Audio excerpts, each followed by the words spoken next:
My God, I hate drugs. Yo, what's up sa lahat ng aking mga kababayan sa buong mundo at saka sa lahat po ng mga nasa Pilipinas. Ako po si Mr. Rio. Alam ko ho na sobrang saya nating lahat ngayon. Dahil finally, kumanta na si Kulangko. O diba? Kitang-kita naman po natin na ginisa si Dilimaw sa sarili niyang mantika nang binuking siya ni Kulangko sa mga statements niya. Yun ho ang totoong witness. Hindi ho gaya ni Matubato na hindi po natin malaman kung saan planeta ba nang galing. Imagine, 30 silang bumaril sa binaril nila. Buhay pa rin. Sino ang binaril nyo? Si Goku? At sa'yo pa namin nalaman na ang McDonald pala ay meron ng hotel. Ang bagsik, di ba? Ikumpara mo naman sa mga statement ni Kulangko. Yung taong yun ay drug lord sa New Bilibid Prison. At nag-reenactment pa kung paano niya kinausap si Laila Baliena. At ang pinaka-the best at di manilimutan sa mga katagang ginamit niya sa mga statements niya ay ang... Sabi ni sa akin ni Ray, Manoy, nagpahingi si ha? Bakit hindi pa siya binibigyan yung 3 milisang mil? Kagrabe naman yun, ang kapal namang mukha yung tao na yan. So di ba? Sabi ko kasi siyempre 3 million, 1 million. Tapos, yun. Naghingi ng 20,000, Your Honor. Sabi ko, bigyan mo lang 5,000 yan. Binigyan ng 5,000. Pinadala sa Palawan. Yun po, may hawak po kaming resibo na pagpatunay na mayroon kaming resibo nga Palawan. Ang pangalan po sa resibo po, Junel Sanchez. Ang napapadala po ang aking talent manager na si Renanti Diaz po. Nasaan yung resibong yun? Attorney, ang resibo.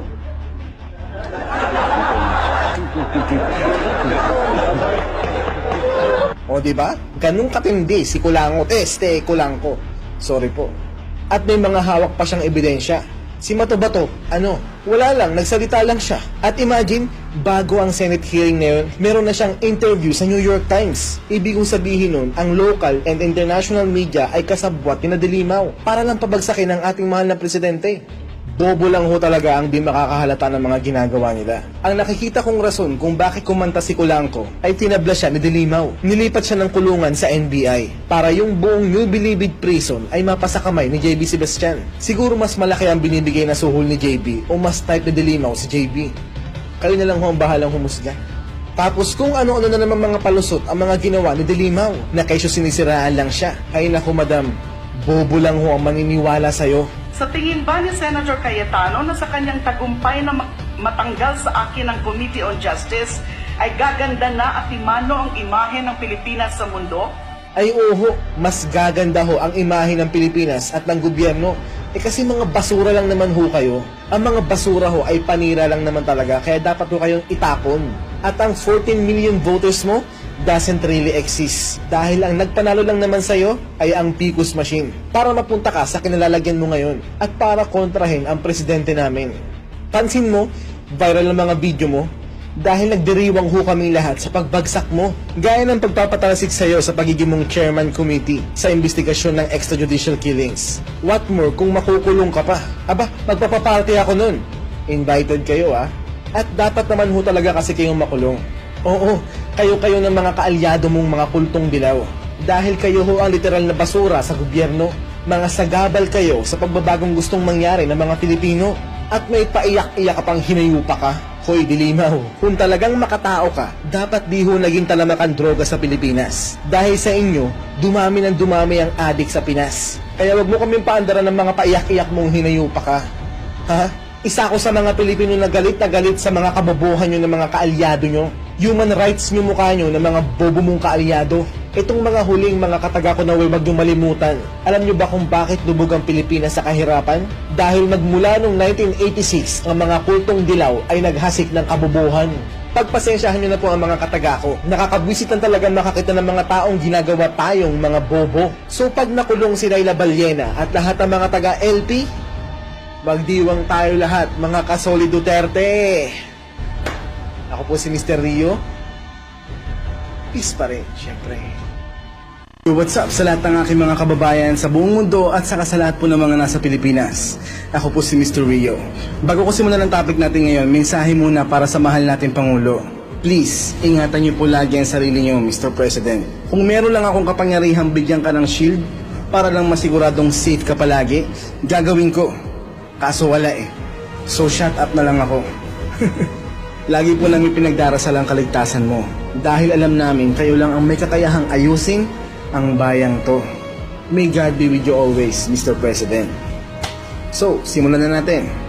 Damakong-dama nyo rin na nagsisimula na ang mga kampo ng mga demonyong kabagsakin ang presidente natin dahil pinupuksa niya ang droga at ang kriminalidad sa bayan natin. Walang ibang kakampi ang presidente natin kundi yung mga tao sa gobyerno na gusto rin ng pagbabago at tayong mga solidong sumusuporta sa kanya. At alam natin kung anong nangyayari sa ating bansa. Maraming napapaslang dahil karamihan sa mga inaaresto ay nanlalaban. Isama mo na rin dyan ang mga tinatawag nilang extrajudicial killings. Pero alam nyo ba na bobo at tanga lang ang mag-iisip na ang presidente pa rin ang may pakana ng mga extrajudicial killings na yon? Una niya nang sinabi na ayaw niya ng extrajudicial killings. At isa pa, hawak niya na ang kapulisan at ang mga militar. So bakit pa siya mag-hire ng mga vigilant group para pumatay ng mga drug suspects? Di ba common sense lang?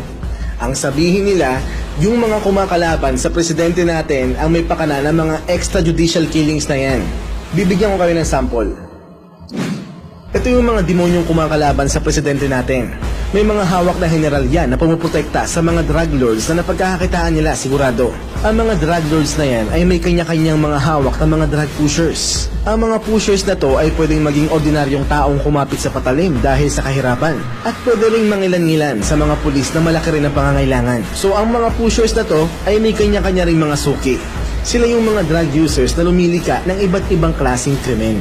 Nung si President Duterte na ang nagwagi ng eleksyon, malamang isa-isang pinatumba ang mga pushers and users na to ng mga drug lords and protectors nila para din na sila ikanta sa otoridad. So sa madaling salita, yung mga kumakalaban na kay President Duterte ang may pakana ng mga extrajudicial killings na yan.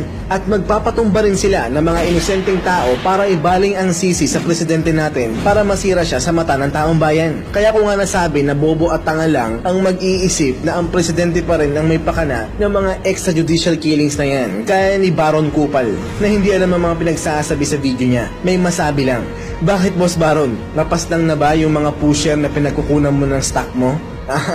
Alam ko na kung bakit nagsasalita to. Hindi na kasi viral yung away-awayan nila nung showtime niya. O sige Boss Baron, pag uwi ko tayo naman ang magsuntukan para masaya. Ha? Kaya lang alam kong di mo ako papatulan kasi ikaw sikat, ako hindi. So shut up na lang ako. Diba? Malamang tinatanong nyo rin sa mga sarili nyo kung ba't di inaksyonan ng mga nakaraang administrasyon ang problema natin sa droga. Simple lang ang sagot dyan. Wala kasi silang pakialam sa taong bayan. Ang gusto nila, maging adik ang mga tao sa Kamaynilaan para maraming magpatayan. Para ma-reduce ang population ng Kamaynilaan. Kasi overpopulated na raw kayo dyan. Isa yun sa mga nakikita kong rason kung bakit ang problema natin sa droga ay hindi nila inaksyonan. So para sa Commission on Human Rights, CBCP, Kultong Dilaw at sa International Criminal Court, mas okay na maraming mabiktimang inosenteng tao ang mga kriminal.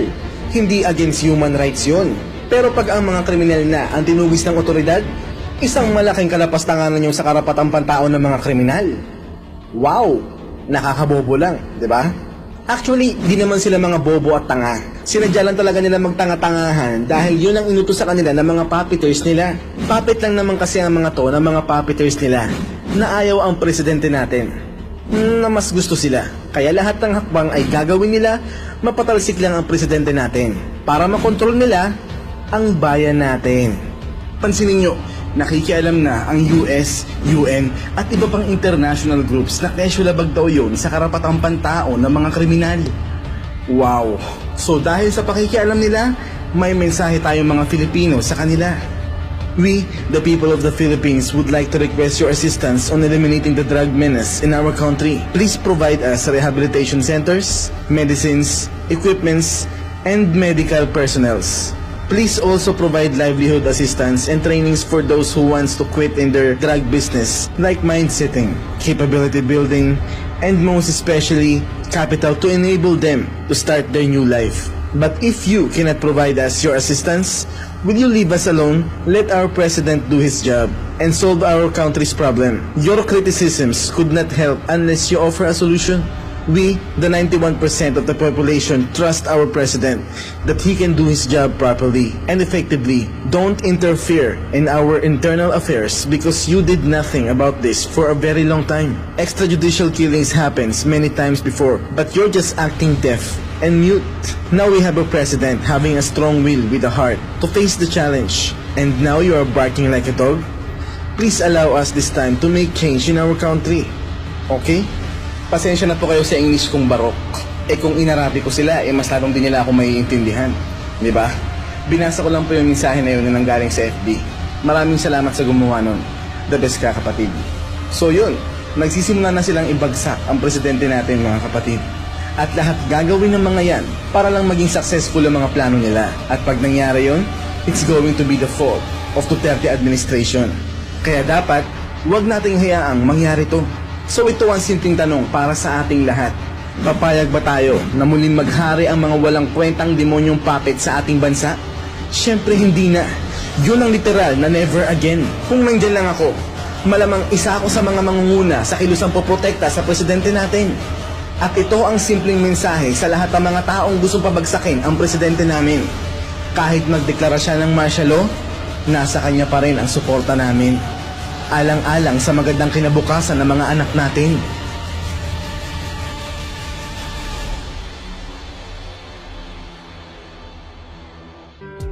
Yo, what's up sa lahat ng aking mga kababayan sa buong mundo at saka sa lahat po ng mga nasa Pilipinas. Ako po si Mr. Rio. Noong ko pa nagawa yung video ko na para kay Laila Baliena, Steady Lima pala, sorry po nasanay lang. Pero po ang nakapagtataka, hindi ko ho ito matapos-tapos. Pero ngayon naiintindihan ko na kung bakit. Gusto kasi ng Diyos na maligtas ka, madam. Dahil malaki ang magiging papel mo sa pagsisiwalat ng katotohanan. Alam kong ginagamit ka lang din ng mga amo mo. Pero nasilaw ka na rin sa pera at sa kapangyarihan. Kaya mahigpit na rin ang pagkakakapit mo.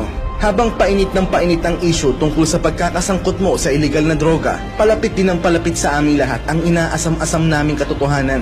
Pero dahil gusto mong ibagsak ang presidente namin, may gagawin sa'yo ang mga amo mo. Uulitin nila yung estratehiyang ginawa nila kay former President Ferdinand Marcos. Ikaw ang magiging Ninoy Aquino ng pangkasalukuyang panahon para pabagsakin ang presidente namin. So sa madaling salita, amo mo na mismo ang magpapatumba sa'yo at papalabasin nila na si President Duterte ang nagpapatay sa'yo. At pag nagtagumpay silang gawin ito, ididiin nilang lahat si President Duterte kasama ng mga kaalyado mo sa gobyerno, pati ng mga local and international media. Papalabasin nila na baka na lahat ito ni President Duterte. So ito ang tanong ko sa iyo, madam. Papayag ka ba na ang buhay mo ang maging kapalit ng pagbagsak ni President Duterte? Wala pang kasiguraduhan yun. Dahil di namin hahayaang mangyari yun. O gagawin mo ang tama para sa kaligtasan mo at ng pamilya mo. Dahil ang katotohanan lamang ang makakasalba ng buhay nyo.